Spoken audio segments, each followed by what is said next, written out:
International Economic Organizations 3. Organization of Petroleum Exporting Countries, OPEC. Introduction.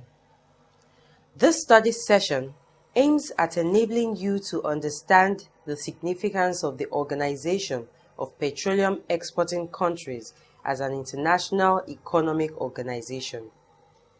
Learning outcomes. When you have studied this session, you should be able to explain how OPEC was formed, state the aims and membership of OPEC, explain problems and prospects of OPEC, and explain OPEC's relevance to Africa. Organization of Petroleum Exporting Countries, OPEC. OPEC is an example of an international organization established to perform certain specific functions in the interest of its members. The organization was formed by 5 founding states, namely Iran, Iraq, Kuwait, Saudi Arabia, and Venezuela, in Baghdad, Iraq in 1960. Later, Qatar, Indonesia, Libya, United Arab Emirates, Algeria, Nigeria, Gabon, Ecuador, Angola became members. However, Gabon left in January 1995. Ecuador, which joined in 1973, suspended its membership from December 1992 to October 2007. And in 2008, Indonesia withdrew from OPEC because she became a net importer of oil. However, the country pledged to rejoin OPEC when she becomes a net exporter of oil. Thus, 12 states currently form OPEC, which has its headquarters in Vienna since 1965. Although membership is open to any independent state which produces oil in substantial quantity, there is a provision that is, however, subject to unanimous agreement of the members. OPEC membership is divided into 3, that is, founders members, full members, and associate members. An associate member is admitted to OPEC on special circumstances but does not qualify for full membership.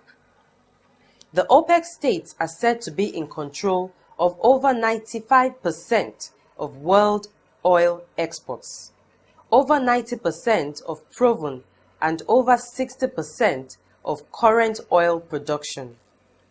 This is remarkable if one takes cognizance of the fact that oil is produced in about 60 countries spread all over the world, and that OPEC reserved have a very high competitive margin in terms of investment outlays as well as production cost. Today, the success of OPEC is even greater. According to Marcus Campion, in 2008, OPEC has produced the most oil of its history, 35.7 million barrels per day. Data for 2010 shows that OPEC has an overwhelming share of proven oil reserves on Earth.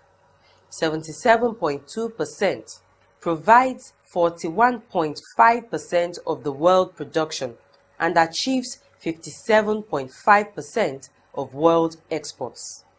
These figures indicate that OPEC is the leading provider for oil of the contemporary global market. Aims of OPEC.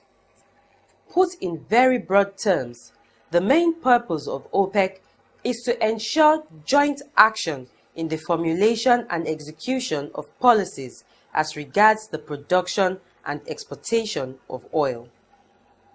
Thus, it was set up to serve as an intermediary between the oil-producing, that is, exporting countries, and the major oil companies, and lately, oil-importing countries that are largely located in the industrialized world, or the North. Under OPEC, then, oil prices, policies, which include production ceiling and quota, are discussed and decided in the interest of members. Furthermore, one other purpose for the formation of OPEC is to take care of the vital need for the oil-producing countries to operate some measure of price control. Recently, OPEC has become a dynamic political and economic instrument in the Third World, especially in relation to the new international economic order, which relates to attempts at equalizing the unequal exchange between the industrial North and the underdeveloped South, or developing or Third World countries, under the North-South dialogue. From the above, it is clear that OPEC's main objective is to invest the control of oil in the hands of the producers, thereby serving as an instrument for ensuring a fair deal for its members. The importance of the formation of OPEC becomes more prominent against the background of the situation in the oil-producing states prior to its formation. Before its formation, a cartel of 7 Western oil companies controlled 90% of the world's oil production.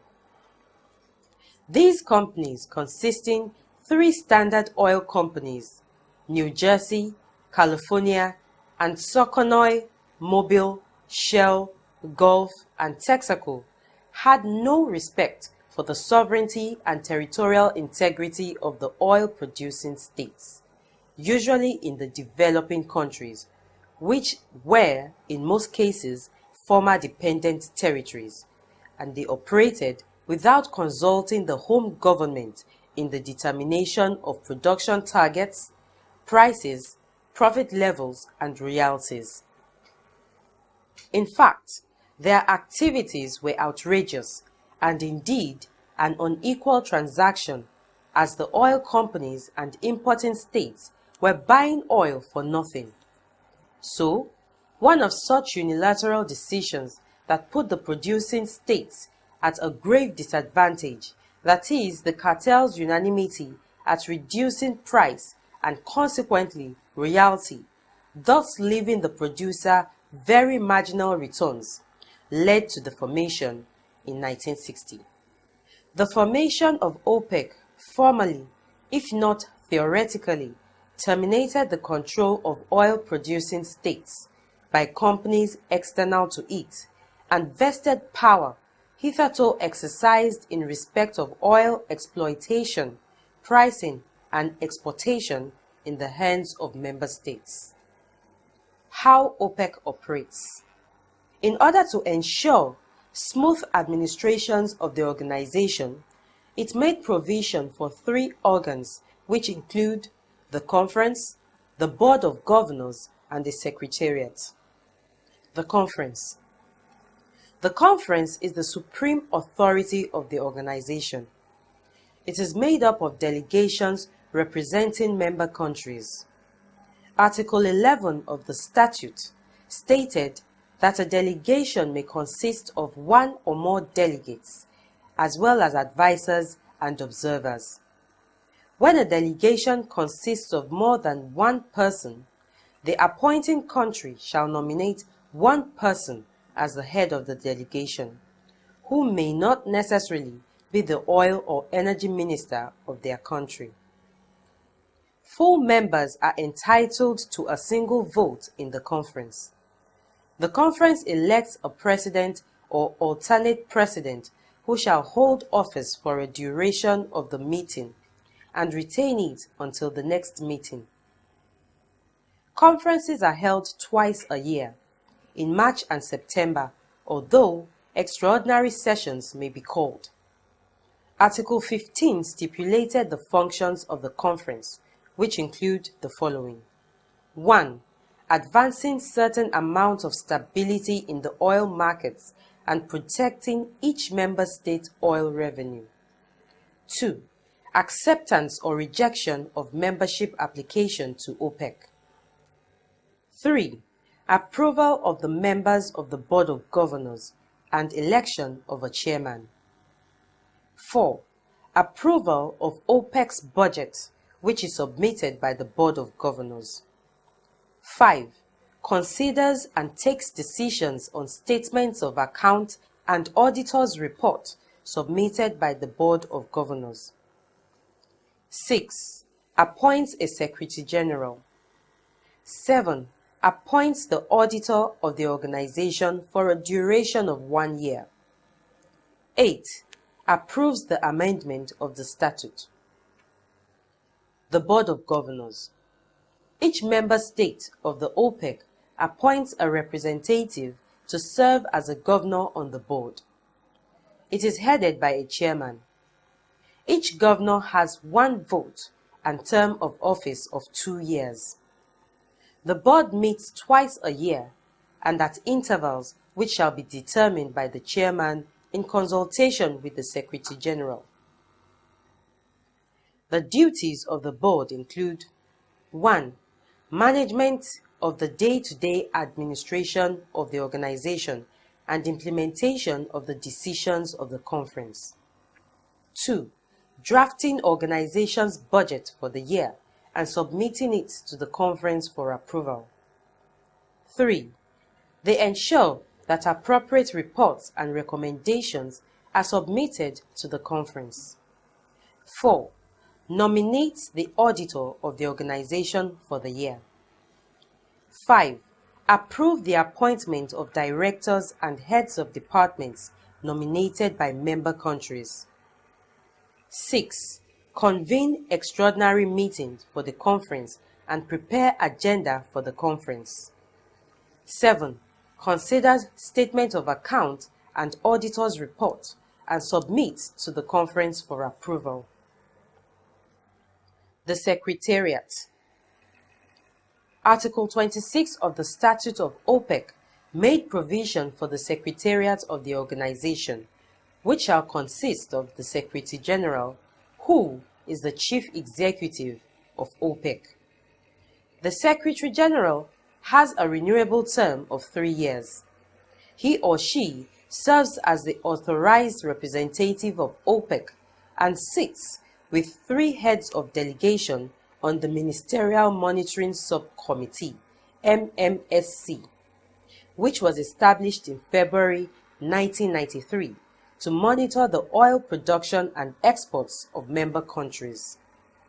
He works with the Research and Petroleum Market Analysis and Energy Studies Department.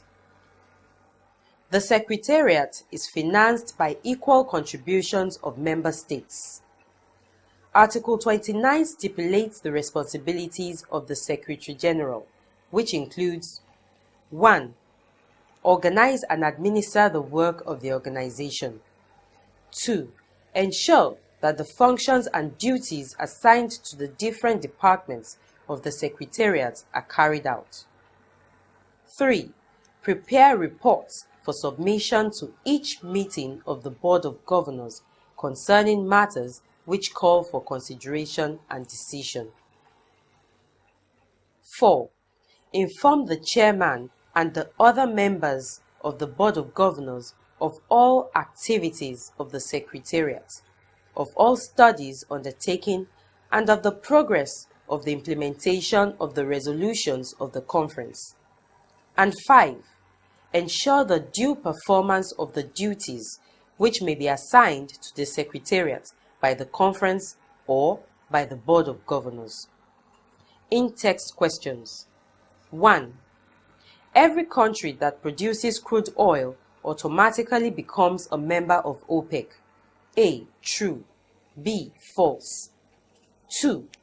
OPEC has become a dynamic political organization. A. True. B. False. Feedbacks on the in-text questions. 1. The correct answer is false. If you chose true, then you are incorrect because membership of OPEC is not automatic. It is subject to unanimous agreement of the member states. Besides, there are oil-producing countries that are not members of OPEC, such as Russia, the United States of America, China, Mexico, Canada, Norway, and Brazil. 2. The correct answer is true. If you chose false, then you are incorrect. because the organization has become a political instrument used by the Third World in ensuring a new international economic order that is equal exchange between the industrial North and the underdeveloped South. Achievements of OPEC. OPEC has been able to record some achievements, especially since it grew into full maturity in 1973. In that year, the oil-producing Arab countries used oil as a political weapon in their conflict with Israel in the Middle East crisis. The oil embargo, which led to the oil crisis, had the desired effect on the United States economy. In fact, the oil crisis brought the powers and potentials of OPEC to limelight. Also, the organization has succeeded in controlling the sales and production levels, apart from being able to increase oil prices. These resulted in increased revenue to members.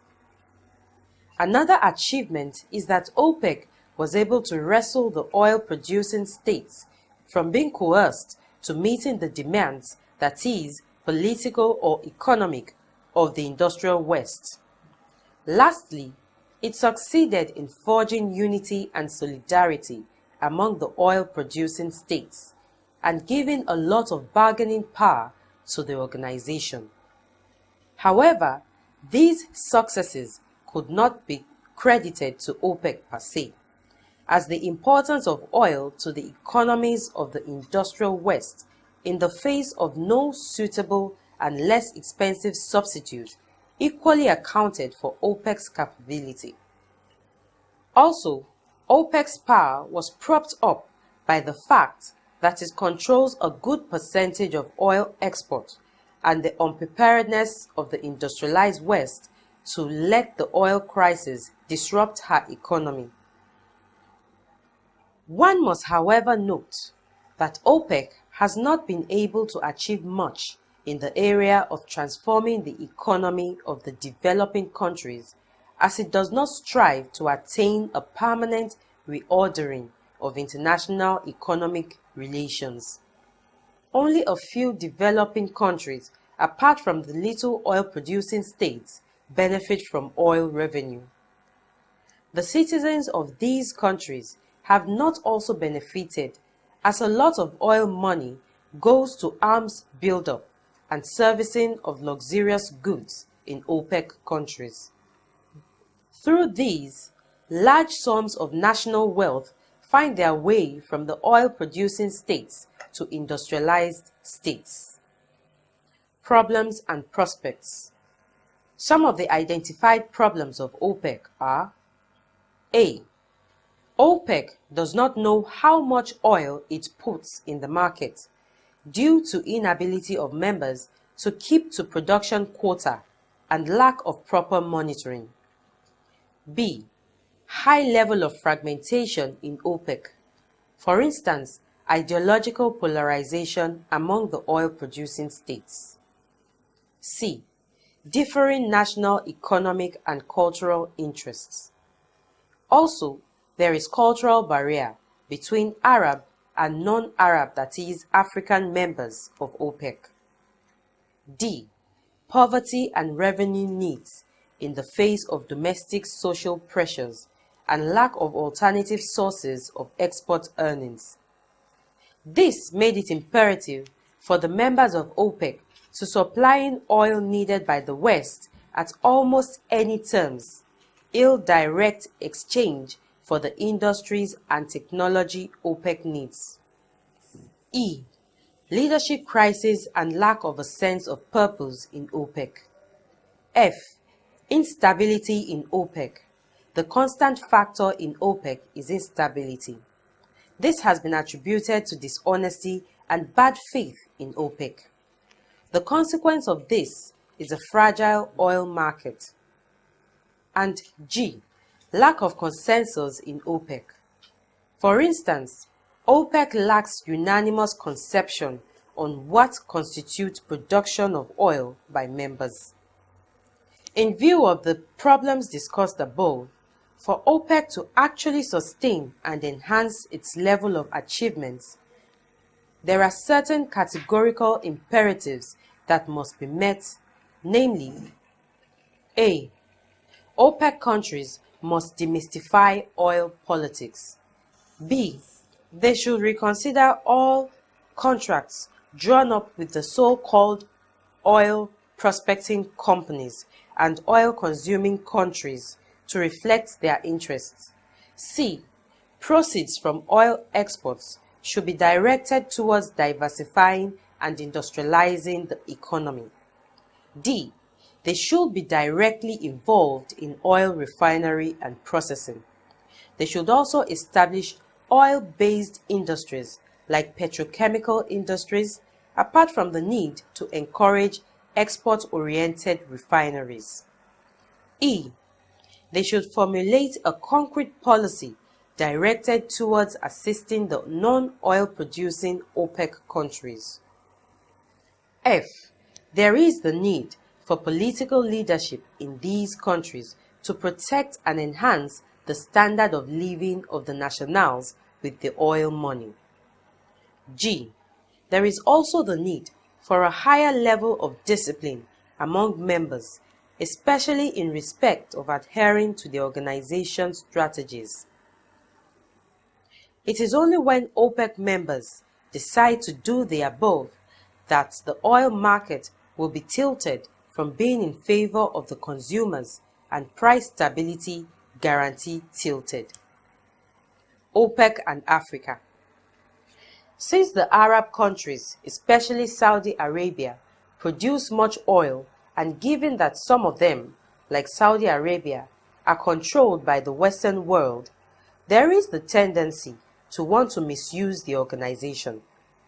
This has prompted the emergence of African states of OPEC coming together to unite to lobby and articulate the African formula.